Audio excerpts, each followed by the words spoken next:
Hello student, स्वागत है आप सबका एंजल साइंस लेक्चर में। आज हम लोग स्टार्ट करेंगे क्लास 10th के फिजिक्स का चौथा यूनिट करंट इलेक्ट्रिसिटी अर्थात विद्युत धारा आज स्टार्ट करने जा रहे हैं।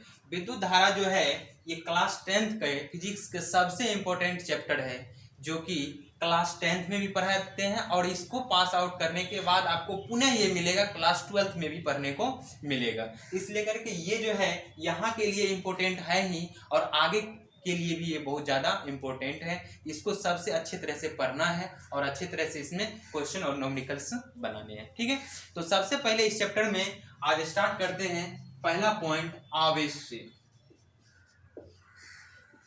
आवेश, चार्ज। चार्ज, तो चार्ज क्या है, आवेश क्या है? तो आवेश जो होता है किसी भी कण का, कण मतलब यहाँ पे मौलिक कण हो गया। मौलिक कण अर्थात electron, proton, neutron, alpha particle, beta, ये सब जो हुआ ये मौलिक कण हुआ। तो किसी भी कण का वह मूल भौतिक गुण होता है जिसके कारण विद्युतीय बल उत्पन्न होता है। ठीक है, आवेश जो होता है कण का एक मूल भौतिक गुण होता है जिसके कारण विद्युतीय क्षेत्र अथवा विद्युतीय बल उत्पन्न होता है। इसको नोट्स करते हैं। तो देखें, आवेश जो होता है किसी कण का वह मूल भौतिक गुण होता है जिसके कारण विद्युतीय बल उत्पन्न होता है। तो अब जो है इसका नेक्स्ट देखेंगे आवेश का प्रॉपर्टी और आवेश का गुण क्या क्या होता है। तो नेक्स्ट है हमारा आवेश का गुण। आवेश का गुण, गुण में सबसे पहला गुण देखते हैं। आवेश जो है एक अदिश राशि है। आवेश एक अदिश राशि है, इसको लिखेंगे आवेश एक अदिश राशि है।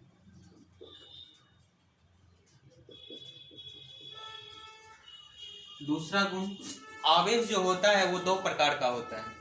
आवेश दो प्रकार के होते हैं। आवेश दो प्रकार के होते हैं। आवेश दो प्रकार का होते हैं। ये हो गया आवेश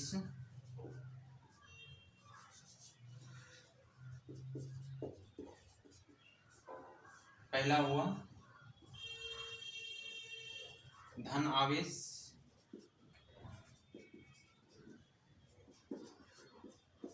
दूसरा हुआ ऋण आवेश।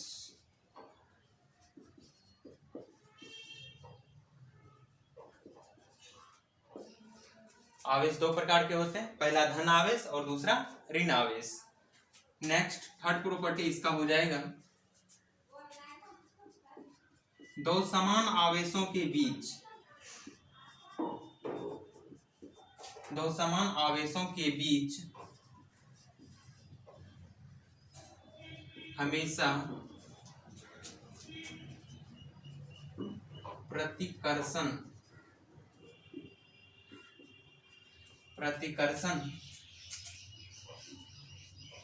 बल लगता है। दो समान अर्थात इसके बाद लगता है जबकि दो असमान आवेशों के बीच, दो असमान आवेशों के बीच आकर्षण बल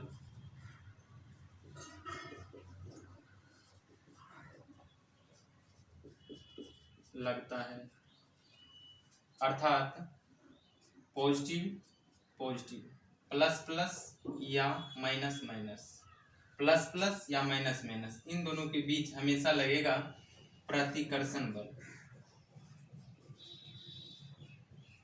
प्रतिकर्षण और प्लस माइनस या फिर माइनस प्लस, इन दोनों के बीच लगेगा हमेशा आकर्षण बल। तो आवेश जो होता है वो दो प्रकार का होता है, धन आवेश और ऋण आवेश। और दो समान आवेश, समान मतलब हो गया धन धन और ऋण ऋण, तो मतलब दो धन आवेश के बीच या दो ऋण आवेश के बीच हमेशा प्रतिकर्षण बल लगेगा, अर्थात प्रतिकर्षण का मतलब होता है एक दूसरे से दूर जाएगा। जैसा ही हम दो प्लस प्लस को लाएंगे तो वो दोनों एक दूसरे को प्रतिकर्षित करेगा, एक इधर जाना चाहेगा दूसरा इधर जाना चाहेगा। तो या फिर हम माइनस माइनस को भी लाएंगे तो ये भी प्रतिकर्षित होगा, ये भी प्रतिकर्षण बल, इन दोनों के बीच प्रतिकर्षण बल लगेगा। तो दो समान आवेशों के बीच हमेशा प्रतिकर्षण बल लगता है, जबकि दो असमान मतलब हो गया एक प्लस दूसरा माइनस, तो या फिर एक माइनस तो दूसरा प्लस, इन दोनों आवेशों के बीच हमेशा क्या होगा, आकर्षण बल होगा। तो ये दोनों हमेशा क्या होगा, आकर्षण का मतलब पास आना और प्रतिकर्षण का मतलब दूर जाना। तो यहाँ पे दो असमान आवेशों के बीच हमेशा आकर्षण बल लगता है, अर्थात प्लस प्लस और माइनस माइनस प्रतिकर्षण, प्लस माइनस माइनस प्लस आकर्षण बल लगता है। ठीक है, इसके बाद नेक्स्ट हो जाएगा फोर्थ, आवेश हमेशा संरक्षित रहता है। आवेश हमेशा संरक्षित रहता है। और पांचवा जो है, तो पांचवा किसी पदार्थ में उत्पन्न आवेश जो होगा, किसी भी कण में उत्पन्न आवेश जो होगा वह इलेक्ट्रॉन के आवेश का पूर्ण गुणक होगा। तो इस पॉइंट को लिखें,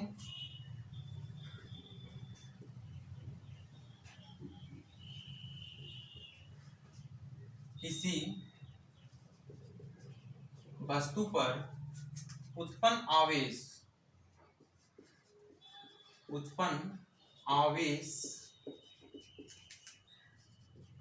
का परिमाण, उत्पन्न आवेश का परिमाण इलेक्ट्रॉन के आवेश का पूर्ण गुणक होता है। मतलब ये कि किसी भी वस्तु पर उत्पन्न जो आवेश होगा वो इलेक्ट्रॉन के आवेश का पूर्ण गुणक, मतलब इलेक्ट्रॉन के आवेश का 2 गुना, 4 गुना, 6 गुना, 8 गुना, 100 गुना, ये जो होगा एक पूर्ण गुणज होगा। ठीक है, तो जैसे ये जो हो गया, तो ये उत्पन्न आवेश अगर Q हो गया तो Q बराबर plus minus N E, Q बराबर प्लस माइनस एन ई, जहां Q जो हो गया वो उत्पन्न आवेश है, उत्पन्न आवेश, और n जो हो गया वो पूर्ण संख्या हुआ, पूर्ण संख्या, और E जो हो गया इलेक्ट्रॉन पर आवेश हो गया 1.6 इंटू 10⁻⁻19 कूलम। इलेक्ट्रॉन पे जो आवेश होता है वो नेगेटिव आवेश होता है विथ नेगेटिव साइन, ये नेगेटिव आवेश होता है, और प्रोटॉन पे जो आवेश होता है, प्रोटॉन पे 1.6 इंटू 10⁻⁻19 कूलम, वो जो होता है तुम्हारा पॉजिटिव होता है। ये हो गया। इसके बाद ये जो है छठा, आवेश का एसआई मात्रक, आवेश का एसआई मात्रक, आवेश का एसआई मात्रक जो होता है वो होता है कूलम, कूलम जिसको सी से लिखते हैं, आवेश का एसआई मात्रक कूलम होता है। ठीक है, इतना। तो सबसे पहला इसका प्रॉपर्टी पर है, आवेश जो होता है एक अदिश राशि होता है, आवेश एक अदिश राशि है। आवेश दो प्रकार के होते हैं, पहला धन आवेश और दूसरा ऋण आवेश। ठीक है, नेक्स्ट, दो समान आवेशों के बीच, मतलब प्लस प्लस माइनस माइनस के बीच हमेशा क्या होगा, प्रतिकर्षण बल लगेगा, एवं जबकि दो असमान आवेशों के बीच हमेशा क्या लगेगा, आकर्षण बल लगेगा। तो प्लस प्लस माइनस माइनस प्रतिकर्षण और प्लस माइनस माइनस प्लस आकर्षण होगा। आवेश हमेशा संरक्षित रहता है, अर्थात आवेश जो होता है वो हमेशा संरक्षित रहने का मतलब ये हुआ कि आवेश का ना तो उत्पन्न होता है और ना ही विनाश होता है, अर्थात सिर्फ एक बॉडी से दूसरे बॉडी में ट्रांसफर किया जा सकता है। ठीक है, आवेश का संरक्षित रहने का मतलब यही है कि अगर यहाँ किसी बॉडी ए है, ए पर अगर 50 कूलम आवेश है और कोई बॉडी बी है, यहाँ पे 10 कूलम आवेश है, इस पे हम 30 कूलम आवेश दे दिए, ये हो गया टोटल 40 कूलम और यहाँ पे बच गया 20। तो अभी भी है, पहले था 50 प्लस 10 60, टोटल आवेश 60 था, अभी भी है 20 प्लस 40 60 है। मतलब आवेश का सिर्फ ट्रांसफर हो सकता है, ना कि उसका उत्पन्न हो सकता है और ना ही विनाश हो सकता है। इसी वर्ड से यहाँ पे लिखे हैं कि आवेश हमेशा संरक्षित रहता है, मतलब पहले का कुल आवेश बाद का कुल आवेश वो हमेशा क्या होगा, बराबर होगा। तो आवेश हमेशा संरक्षित रहता है। इसके बाद नेक्स्ट जो पॉइंट लिखे हम लोगों ने वो लिखे किसी वस्तु पर उत्पन्न आवेश, मतलब यही कि अगर ए कोई वस्तु है और बी पर उत्पन्न आवेश करना, अगर ए से बी में कोई जा रहा है, आवेश ट्रांसफर हो रहा है, तो वो आवेश ट्रांसफर होने का क्या कंडीशन है, मतलब ये कि किसी वस्तु पर उत्पन्न आवेश का परिमाण जो होगा वो आवेश इलेक्ट्रॉन के आवेश का पूर्ण गुणक होगा, अर्थात Q बराबर प्लस माइनस एन ई। कहने का मतलब ये हुआ कि आवेश का जो ट्रांसफर होता है वो बाय इलेक्ट्रॉन ही होता है। मतलब अगर इसमें से दो बॉडी है, तो दो बॉडी है, इसमें से क्या किया जाए, एक ये है और यहाँ पे है, तो इसमें से अगर इसमें आएगा आवेश तो किसके जरिए, इलेक्ट्रॉन। जब एक इलेक्ट्रॉन यहाँ आएगा तो 1 यूनिट लाएगा, 1 यूनिट लाने का मतलब 1.6 इंटू 10⁻⁻19 कूलम लाएगा। 2 आएगा तो 2 इंटू हो जाएगा 3 आएगा। ऐसा कभी नहीं होगा कि 1.5 इलेक्ट्रॉन आएगा, 2 इलेक्ट्रॉन आ सकता है, 2.5 इलेक्ट्रॉन नहीं आएगा। तो जब भी ट्रांसफर होगा टोटल का टोटल 1 इलेक्ट्रॉन ट्रांसफर हो सकता है, 2 ट्रांसफर हो सकता है। इसी लेकर के यहाँ पे कहा गया कि पूर्ण गुणज मतलब 1 2 3 4 इस तरह का पूरा होना चाहिए। कभी भी 2 2.5 इस तरह से इलेक्ट्रॉन का ट्रांसफर नहीं होता है। तो जब भी इलेक्ट्रॉन का ट्रांसफर होगा तो वो होगा पूर्ण गुणज, पूरा का पूरा होगा। इसलिए करके यहाँ पे है आवेश जो होता है पूर्ण गुणज होता है, इलेक्ट्रॉन के आवेश का पूर्ण गुणज होता है, मतलब Q बराबर प्लस माइनस एन ई। ये प्लस माइनस क्यों है कि जब हम आवेश इलेक्ट्रॉन बाहर जाता है तो धन आवेश होता है। इस बॉडी पे क्या, अगर इसमें से इलेक्ट्रॉन निकालेंगे इस पे धन आवेश आएगा, और इसमें अगर इलेक्ट्रॉन इसमें आएगा तो ऋण आवेश होगा। तो उसको भी हम डिटेल से बता देते हैं कि कब धन आवेश उत्पन्न होता है, कब ऋण आवेश उत्पन्न होता है, वो देख लेते हैं। तो फिलहाल ये जो होता है plus minus N E, Q बराबर plus minus N E. N क्या हो गया, पूर्ण संख्या, और Q हो गया उत्पन्न आवेश, ई हो गया इलेक्ट्रॉन पर आवेश। याद रखना है इलेक्ट्रॉन पर जो आवेश होता है वो 1.6 इंटू 10⁻⁻19 कूलम होता है, और इसकी प्रकृति जो होता है वो निगेटिव होता है, मतलब ऋण आवेश होता है। और उतना ही होता है प्रोटॉन पे 1.6 इंटू 10⁻⁻19 कूलम, और वो जो होता है इसकी प्रकृति वो होता है धन आवेश होता है। ठीक है, आवेश का ऐसा ही मात्रक कूलम होता है, आवेश का ऐसा ही मात्रक कूलम हो जाता है। तो नेक्स्ट यहाँ तक समझ में आ गए। अब आगे स्टार्ट करते हैं। अब देखते हैं कि किसी भी एलिमेंट पे कब प्लस आवेश उत्पन्न होगा अब और कब माइनस आवेश उत्पन्न होगा, उसको देखते हैं। तो सबसे पहले हम एक एग्जांपल लेते हैं, सोडियम का ही ले लेते हैं। सबसे आसान सोडियम, परमाणु संख्या इसका 11, परमाणु भार 23। इसमें इलेक्ट्रॉन की संख्या देखें तो किसके बराबर होता है, परमाणु संख्या के बराबर, मतलब यहाँ पे हो गया 11। प्रोटॉन की संख्या वो भी 11। न्यूट्रॉन की संख्या होता है A माइनस जेड, ए कितना 23 माइनस 11, कितना हो गया 12। अगर नहीं आ रहा है तो यहाँ पे जो होता है हम लिख देते हैं, ये कोई तत्व हुआ, ये जेड परमाणु संख्या और ये द्रव्यमान। परमाणु भार ये होता है परमाणु संख्या, परमाणु संख्या होता है, और ये होता है परमाणु भार, परमाणु भार होता है। तो अगर यहाँ पे जो है इलेक्ट्रॉन की संख्या जो होता है वो जेड के बराबर, मतलब परमाणु संख्या के बराबर ही होता है, और प्रोटॉन की संख्या जो होता है वो भी जेड के बराबर ही होता है, और न्यूट्रॉन की संख्या जो होता है वो ए माइनस जेड करते हैं तब आता है, ए माइनस जेड।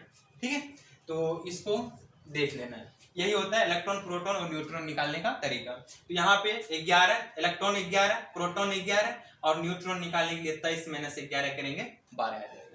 अब यहाँ से क्या करते हैं कि हमने इससे एक इलेक्ट्रॉन निकाल देते हैं, एक इलेक्ट्रॉन निकाल देते हैं। तो सोडियम यहाँ पे हो गया Na, ठीक है। अब यहाँ पे एक इलेक्ट्रॉन निकाल दिए, तो पहले कितना था 11 इलेक्ट्रॉन, पहले कितना था 11, अब कितना बच जाएगा 10। अब इलेक्ट्रॉन कितना बच गया 10 इलेक्ट्रॉन। और प्रोटॉन कितना, प्रोटॉन तो निकला नहीं, प्रोटॉन तो 11 का 11 ही रहेगा। और न्यूट्रॉन कितना ये न्यूट्रॉन भी नहीं निकला, 12 का 12। अब यहाँ पे देखते हैं कि अभी बताए हैं कि इलेक्ट्रॉन पे जो आवेश होता है वो ऋण आवेश होता है, और प्रोटॉन पे आवेश जो होता है वो धन आवेश होता है, और बराबर होता है। मैग्नीट्यूड दोनों का बराबर होता है, मतलब परिमाण दोनों का बराबर होता है। तो सिर्फ प्रकृति दोनों का अलग अलग होता है, एक पॉजिटिव होता है, दूसरा निगेटिव होता है। यहाँ से देखें 11 इलेक्ट्रॉन है, मतलब 11 निगेटिव चार्ज है, 11 निगेटिव है, और यहाँ पे प्रोटॉन पे क्या है, पॉजिटिव, 11 पॉजिटिव। अब यहाँ से देखो 11 निगेटिव 11 पॉजिटिव, मतलब किसी वस्तु पर जितना प्लस देंगे उतना ही माइनस देंगे, तो चार्ज दोनों कैंसिल आउट हो जाएगा, क्या बचेगा, 0। 11 प्लस 11 माइनस, क्या बचा, 0। देखो अभी इस पे कोई आवेश नहीं है ना। नेक्स्ट इधर आ जाओ, यहाँ पे क्या है, इलेक्ट्रॉन पे आवेश, इलेक्ट्रॉन कितना 10, कितना कौन सा आवेश, ऋण आवेश। प्रोटॉन कितना 11, कौन सा आवेश, तो धन आवेश है। अब इन दोनों को ऐड करें तो यहाँ क्या है कि 10 माइनस का है और 11 प्लस का है, फाइनली एक प्लस का हमको बच जाएगा, तो यहाँ पे Na प्लस आ जाता है, Na प्लस आ गया, यही हो गया आवेश, धन आवेश उत्पन्न हो गया। तो यहाँ से एक बात याद रखना, धन आवेश कब उत्पन्न होता है, जब इलेक्ट्रॉन का ट्रांसफर होता है, जब किसी वस्तु से इलेक्ट्रॉन को बाहर निकालते हैं तब उस पर जो उत्पन्न होता है वो धन आवेश उत्पन्न होता है। इसी तरह से एक और इलेक्ट्रॉन निकालेंगे, एक और आवेश आ जाएगा, जितना इलेक्ट्रॉन निकालेंगे उतना प्लस आएगा, और इसी का जस्ट उल्टा, जितना इलेक्ट्रॉन ऐड करेंगे उतना ही माइनस आ जाएगा। ठीक है, अगर यहाँ से एक एग्जांपल और ले लेते हैं, एल्युमिनियम है, ये 13 और 27, इलेक्ट्रॉन कितना 13, प्रोटॉन 13, न्यूट्रॉन 27 माइनस 13 14 हो गया। इसमें से हम क्या करते हैं, 3 इलेक्ट्रॉन को निकाल लेते हैं, 3 इलेक्ट्रॉन निकाल दिए, तो ये हो गया Al। अब यहाँ से इलेक्ट्रॉन कितना बच जाएगा, 13 था, अब बच जाएगा 10, प्रोटॉन अब बच जाएगा 13, न्यूट्रॉन 14। अब यहाँ से देखो निगेटिव का और ये पॉजिटिव का, ये निगेटिव का और ये पॉजिटिव का। अब इन दोनों को ऐड कर देंगे, 13 निगेटिव 13 पॉजिटिव, खत्म। न्यूट्रल चार्ज, कोई आवेश नहीं होगा, यहाँ पे कोई आवेश नहीं, यहाँ पे 10 माइनस 3 प्लस का, तो फाइनली 3 प्लस बच जा रहा है ना, यहाँ पे Al पे कितना आ जाएगा 3 प्लस का। यही देखिए 3 इलेक्ट्रॉन निकाले, तो जिससे 3 इलेक्ट्रॉन निकाले उस पे कितना आवेश, प्लस का 3 इलेक्ट्रॉन निकालने से धन आवेश उत्पन्न होता है। यहाँ से लिख सकते हैं इलेक्ट्रॉन निकलने से धन आवेश उत्पन्न होता है, इलेक्ट्रॉन निकलने से धन आवेश उत्पन्न होता है। इसी तरह से हम ऋण आवेश का देखें तो कोई हम ऑक्सीजन ले लेते हैं, ऑक्सीजन 8 और 16 होता है, इसमें भी इलेक्ट्रॉन कितना हो जाएगा 8, प्रोटॉन कितना 8, और न्यूट्रॉन 16 माइनस 8 करेंगे 8 आ जाएगा। ठीक है, इसमें से हम क्या करते हैं, 2 इलेक्ट्रॉन निकाल लेते हैं, 2 इलेक्ट्रॉन जोड़ देते हैं, सॉरी 2 इलेक्ट्रॉन ऐड कर दिए, 2 इलेक्ट्रॉन इसमें जोड़ दिए। अब 2 इलेक्ट्रॉन जोड़ देंगे तो ऑक्सीजन तो वही रहेगा, अब पहले 8 था 2 और जोड़ दिए तो अब इलेक्ट्रॉन कितना हो जाएगा 10 इलेक्ट्रॉन। इसके बाद प्रोटॉन उतना ही रहेगा 8 प्रोटॉन, और न्यूट्रॉन कितना हो जाएगा 8। अब देखो इलेक्ट्रॉन निगेटिव चार्ज है, प्रोटॉन पॉजिटिव चार्ज है, यहाँ भी इलेक्ट्रॉन निगेटिव प्रोटॉन पॉजिटिव, तो यहाँ पे देखो 8 माइनस 8 प्लस, खत्म, कोई आवेश नहीं है। यहाँ पे 10 माइनस का है 8 प्लस का है, तो फाइनली 2 माइनस का बच जाएगा, इसलिए करके यहाँ पे कितना चार्ज आएगा ऑक्सीजन पे -2। तो देख रहे 2 इलेक्ट्रॉन ऐड किए तो 2 माइनस चार्ज आएगा, 5 इलेक्ट्रॉन ऐड करेंगे तो 5 माइनस का चार्ज आएगा, समझ में आ गया। तो इलेक्ट्रॉन का ट्रांसफर के कारण ही प्लस और माइनस आवेश उत्पन्न होता है, सिर्फ और सिर्फ इलेक्ट्रॉन के ट्रांसफर के कारण ही क्या होता है, प्लस माइनस आवेश उत्पन्न होता है। तो जब हम इलेक्ट्रॉन निकालते हैं, मतलब ट्रांसफर कर देते हैं, निकाल देते हैं, बाहर कर देते हैं, तो कौन सा आवेश उत्पन्न होता है, धन आवेश। जब इलेक्ट्रॉन को ग्रहण करता है, या यहाँ पे लिख सकते हैं त्याग करता है, जब इलेक्ट्रॉन त्याग करता है तब धन आवेश, और जब इलेक्ट्रॉन ग्रहण करता है तब ऋण आवेश उत्पन्न होता है। जब इलेक्ट्रॉन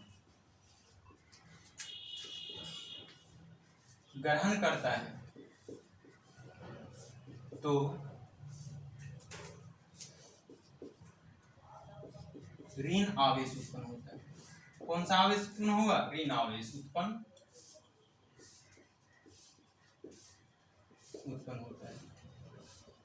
क्लियर है?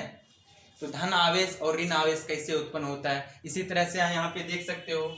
और एग्जांपल ले सकते हैं जैसे क्लोरीन, ठीक है, क्लोरीन हो गया, यहाँ पे एक इलेक्ट्रॉन हमने जोड़ दिया, 17 होता है परमाणु संख्या, ये 35 होता है, हमको सिर्फ इलेक्ट्रॉन चाहिए, तो यहाँ से क्या हो जाएगा Cl।